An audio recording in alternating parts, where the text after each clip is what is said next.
Oh, hi. Welcome to another Today's Decay, where we celebrate births and beginnings of everything important since the dawn of time. It is January 2nd, and here are all the dates that really rate for today, throughout space and time. Louis here got a bath today, vacuumed,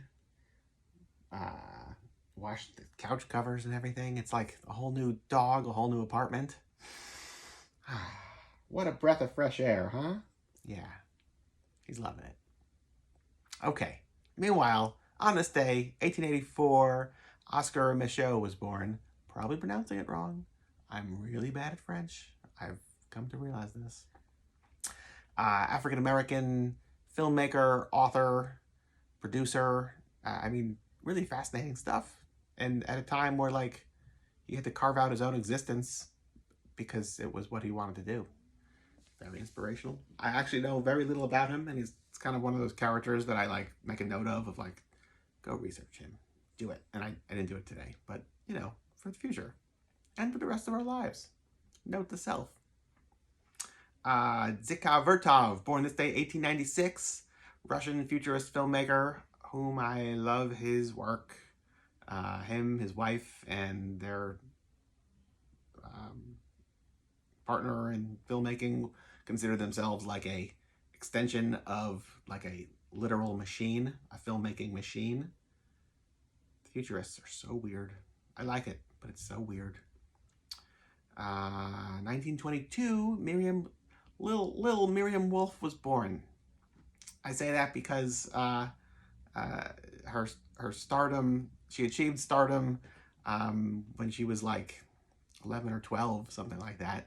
She was I don't know if she was an actress or she was specifically a voice actress. She certainly played roles on the radio in 1936, where she played as the old woman who hosted horror tales on the radio every week.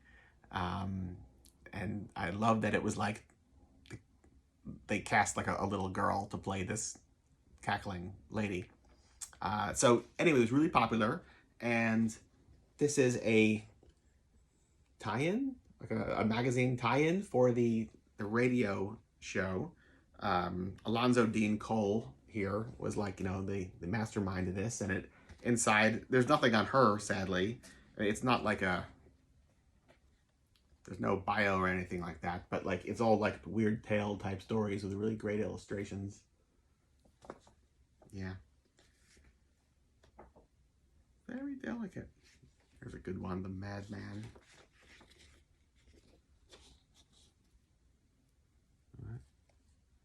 Anyway, so yeah, they do these horror radio plays with creaking floorboards and whistling wind and all this sorts of atmosphere. And there was little Miriam Wolf, of her in all her 12 years of life, cackling, introducing these stories and playing them out at the end.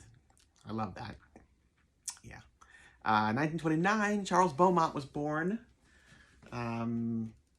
Fantastic writer of the fantastic. Any way you want to say it, it all applies. Responsible for many great Twilight Zone episodes. Also a lot of screenplays in the 50s and 60s. Mask the Red Death, a lot of the Edgar Allan Poe, Roger Corman type stuff. 1929, Don Heck was born, a horror illustrator who worked a lot in the pre-code horror comics. Not really, not EC, but stuff that was trying to follow in EC's footsteps, as well as horror comics for Marvel and DC afterwards, from in the 60s and 70s.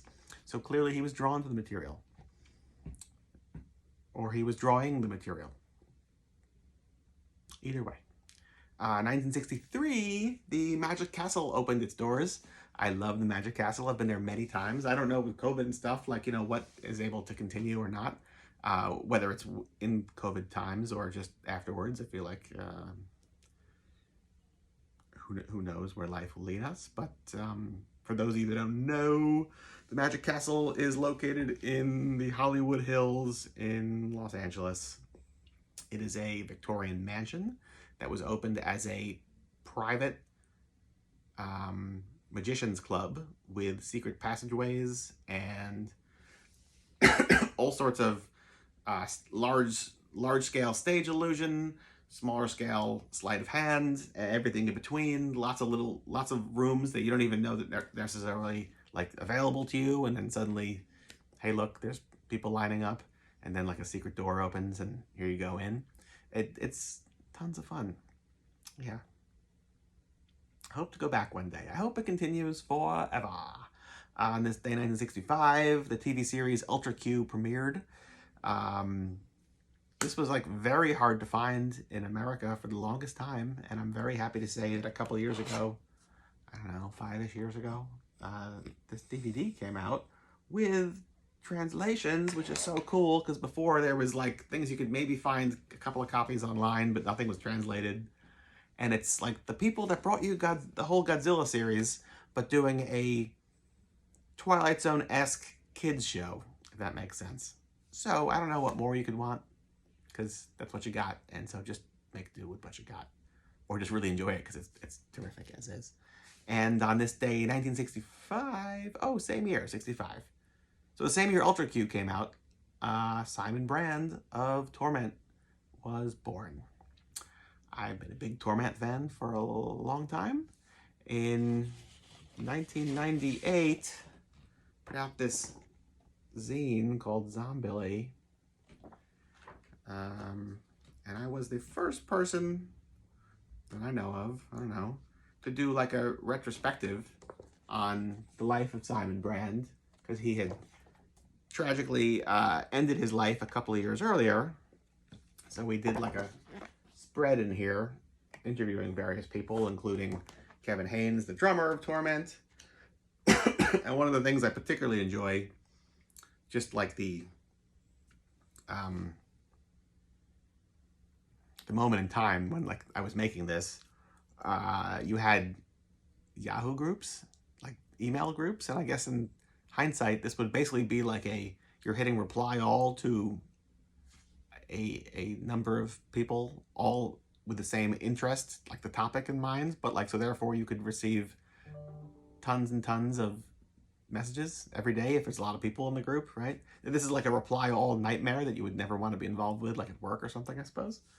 And yet at the time we didn't know any better, so this was the only way to like get this, like meet other psychobillies from around the world in the 90s, late 90s. So point is, I like copied like blurbs of different people. Like I was like literally just copying and pasting what was in the Yahoo groups, people talking about Torment, and like included in this, because like otherwise it would be lost to time. Not that I thought it would be lost to time then, it felt very important to me, but yeah, so Roy Williams from Nervous Records wrote, "These albums are out of print because we are no longer doing vinyl." Again, this is late 90s. Since this group no longer exists, we do not consider it viable to re-originate for CD. Of course, I guess there weren't, I guess maybe somebody asked him, like, why aren't there CDs of this? Of course, these tracks are licensable for any enterprising organization, and Raucous Records have expressed an interest, ... Aha, aha, maybe one day somebody will consider putting Torment on CD. Jimmy Pike, Satan himself, says, and again, this is like 22 years ago, 23 years ago, every Torment gig I went to was packed. They were one band you didn't want to miss, so I don't think what you heard was true. I don't know. I feel like he's responding to somebody else saying that nobody was ever there. Jens Jansen writes, "The last time we played in Stuttgart, playing at 12 at night on a Sunday evening, playing all songs in a row without a word to the audience and without moving. Bass player facing towards the club's back wall through the whole set. I think they were very good musicians, but very poor entertainers." Okay. Jens Jansen, clearly a tough crowd. Charlie Chester, Manchester, England. You must have just seen them on a bad night. Yeah, I'm like literally copying and pasting clearly like a conversation that like I'm taking it out of an order. So isn't that fun? You must have just seen them on a bad night, Jens. I remember them being very entertaining when I saw them at Clubfoot. Simon Brand was jumping all over the place. I've also seen them do great shows in Portsmouth, Leicester, at the Rumble, and other places. They wouldn't have gotten the following they did if they weren't good live bands. Laz Dolan says, we, the Hangmen, first got news of this in Germany. He's referring to his Simon Brand's suicide.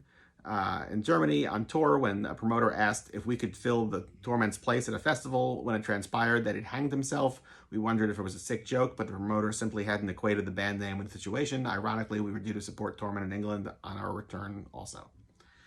And then somebody, Chris, I'm not sure what Chris this was because I didn't copy and paste his last name or email.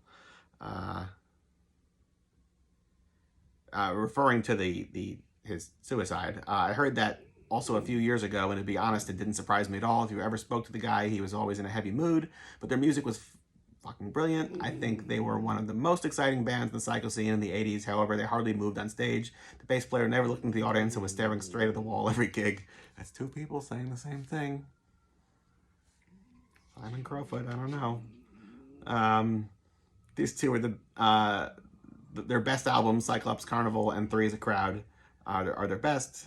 I guess Torment was the one and only band with that kind of sound. He even used some fuzz pedals and disturbing sounds. I guess Frenzy would have been a lot better if he had stayed in the band.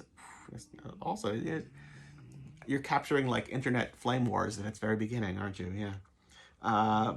But things didn't walk that way. He killed himself, and about 6 years later, somebody hears about it. Ain't life brilliant? Yeah, so there you go. If you're around 22 years ago, you can pick up a copy of Zombilly. I'm just giving them away. Yeah. So there you go. January 2nd. From me to you. Till tomorrow. Goodbye.